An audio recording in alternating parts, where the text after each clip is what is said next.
caro Marcelo Duó, nós teremos os 3 jogos da Seleção Brasileira. Bem-vindo, Bom dia. Duó. Bom dia, Megali. Tudo bem, Carlinha? Tudo jóia? Bem? Bom dia pra todo mundo aqui da Band News FM. Aline, começou o trem, hein? O que você traz de expectativa Peraí. Aline, um beijo. Bom trabalho pra você. Beijo, gente. Até mais. Sim. Cara, hoje começa, né? Só isso já dá um sentimento diferente pra gente que vai trabalhar numa Copa do Mundo.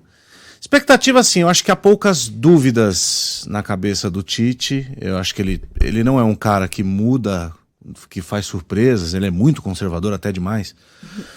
Então, eu tenho uma dúvida, qual será esse quarto zagueiro, que normalmente, né, ele tinha chamado o Veríssimo no começo, que era do Santos, o Gabriel, que joga na Espanha e tal. Não sei qual dos dois ele vai escolher, se ele vai escolher um zagueiro a mais, porque o Militão faz 2 funções.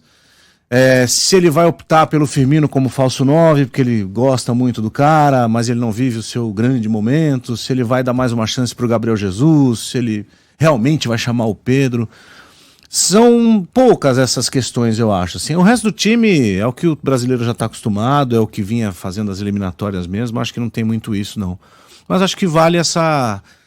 agora sim, vamos para a Copa do Mundo, o negócio vai começar e seja o que Deus quiser. É uma Copa única, né? Porque o tempo de concentração é muito escasso, mas muito, para todo mundo. Para todo mundo. Eu estava lembrando disso ontem, 2010, que eu acompanhei mais de perto como repórter. O Brasil treinou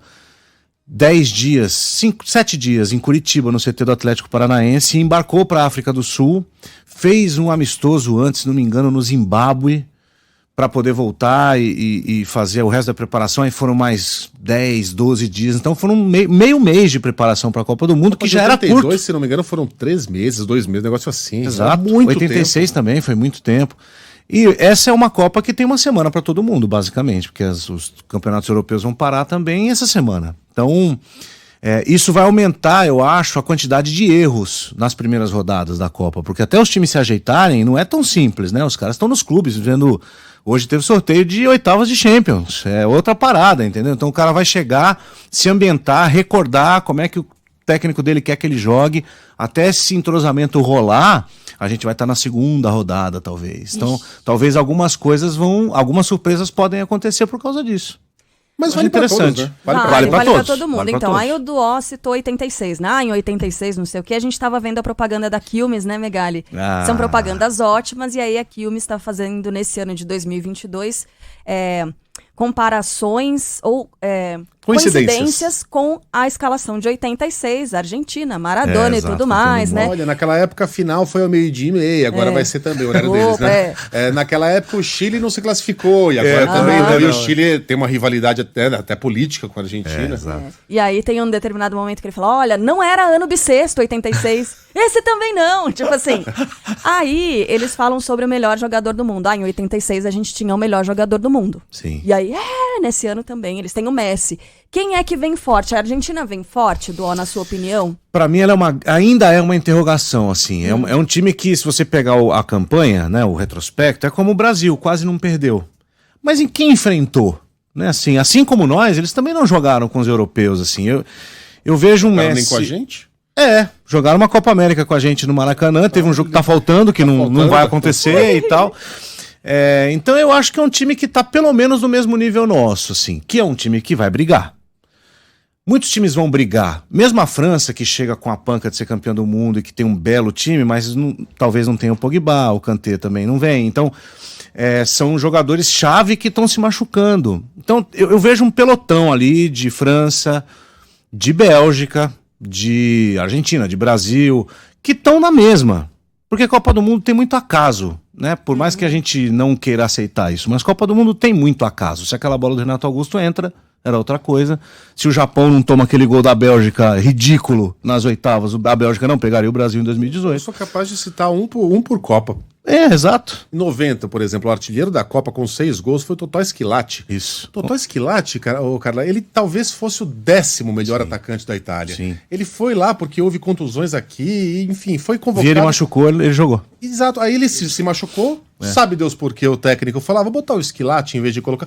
O Schillaci começou a fazer gol adoidado. Sim. O olho esbugalhado, assim, virou o herói da Copa. Se a bola do Robinho entra contra a Holanda, no primeiro tempo, ninguém lembraria que o Ganso e o Neymar não foram para aquela Copa. Em 2010. Exato. Então tem muito disso. Agora, em termos de força, eu coloco esse pelotão de início. Acho que a Alemanha é um bom time, mas é um time jovem, mas tem uma base do Bayern de Munique, é um time muito bom. A Espanha é um time jovem, tem algumas seleções que podem dar trabalho, mas que vão brigar por título, acho que são essas aí. Não foge muito disso, eu acho. Aliás, esses eventos imponderáveis de Copa são muito saborosos, né? Demais. Tá lembrado do Josimar em 86? Pô, Josimar saiu do Botafogo também, foi convocado pra fazer número. Foi convocado. Antigamente não tinha videogame, foi convocado pra jogar baralho. Aí fez entrou. Um golaço. Pô, entrou mais de um. Igual, um de né? fora da área, um sem ângulo. Exato. Né? Comeu a bola. Jogou Josimar. demais. A Copa do Mundo. O Zé Carlos, aquele lateral que jogou no São Paulo, jogou uma final de Copa do Mundo, nem ele sabe como, de 98, né? Tem essas Copa do Mundo, tem muito disso, e por isso a Copa do Mundo é especial. Carlos jogou também. Uma final de Copa e o Zico não. E o Zico não. Você vê como é que é? É isso. Esse futebol é uma coisa injusta, É uma loucura. O Duá, estará conosco daqui a pouquinho, né? Daqui a pouquinho pro Posso só grande perguntar momento. uma coisa pra vocês, já que a gente tá nesse esquenta todo, tem um tempinho ainda. Horários das partidas.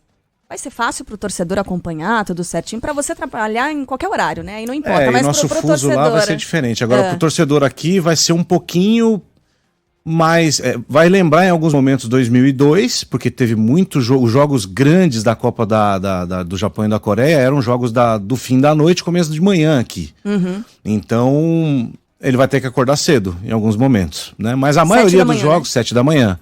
Mas a maioria dos grandes jogos vão acontecer no meio da manhã, mais ou menos nesse horário aqui, hora de almoço. Então, acho, mesmo jogos que não são da seleção, que aí vai parar tudo mesmo, né? Mas jogos de Alemanha, de Argentina, né? De Portugal, que são seleções que os brasileiros gostam de assistir, serão em horários bem acessíveis, eu acho. Hora de almoço, o cara pode trabalhar, ouvir com a gente aqui. Faz um almoço estendido. Já que tá chegando, vamos lá. Vamos passar só o comecinho da tabela para o nosso ouvinte ter uma noção. Começa domingo, à 13h, Catar e Equador. Lindo, partida única. Isso. Aí depois, abertura, no dia seguinte, abertura. No dia seguinte tem, às 10 da manhã, Inglaterra e Irã. À 13h, Senegal e Holanda. Bom jogo E esse. às 4h, Estados Unidos e País de Gales. Bom jogo esse também. Terça-feira, vai valer a pena acordar às 7 horas da manhã para ver a Argentina e a Arábia Saudita. Aí 10 da manhã, olha que dia delicioso, Dinamarca e Tunísia. 13h, México e Polônia. 16h, França e Austrália. 4 jogos por dia, que delícia. E olha, dependendo do cara que tiver no Catar, Megali, se ele for esperto, ele consegue assistir os 4. Consegue mesmo, porque é muito perto. São próximos, né? Cara, e São todos, próximos. aí vai nessa toada, nesse ritmo alucinante, até o final da fase de grupos, no dia 2 de dezembro. Todos os dias, 4 jogos por dia. Maravilhoso. Às 7, ao meio-dia. Em alguns dias não há jogo às 7. Isso. Tem dia que coincidem os horários, que são as últimas rodadas, né? Exato. São Os todos os horários mesmos horários precisam que definem coincidir. classificação, né? Quando isso acontecer, então nas 2 primeiras rodadas, sempre 7, 10, 1, 4. Isso. Quando chegar na última rodada, aí são jogos sempre ao meio-dia e às 4h. E a tendência no mata-mata é esse primeiro horário acabar assumindo aos poucos, porque é o jogo mais cedo, que Vai normalmente sumir. é preliminar, vamos colocar assim para a linguagem do brasileiro, né? Exatamente. A partir das quartas de final, das oitavas de final, jogos meio-dia, 4, e eu acho que é só, viu? Isso. Até a os final. dois horários... A final vai ser no meio-dia também. Isso, que vai ser fim de tarde lá e noite, né? Começo de meio de noite. Ai, que coisa boa. Vai ser bacana, vai ser bacana. É uma Copa diferente nesse sentido também. O meu amigo Arlen Chad lembra... Grande Arlen Charrad. Opa, que o Cafu voltou na final, é verdade. O Cafu jogou a final em 98. Bem o lembrado. Zé Carlos jogou Ele a semi. fez contra a Holanda, né? Foi contra a Holanda. Isso aí, Bem valeu, lembrado. Arlen. Bora? Obrigada, Duó. Vamos Beijo nessa. até mais tarde, né? Até já. Até lá. Meio-dia começa a festa e a gente vai estar aqui. Boa. Valeu.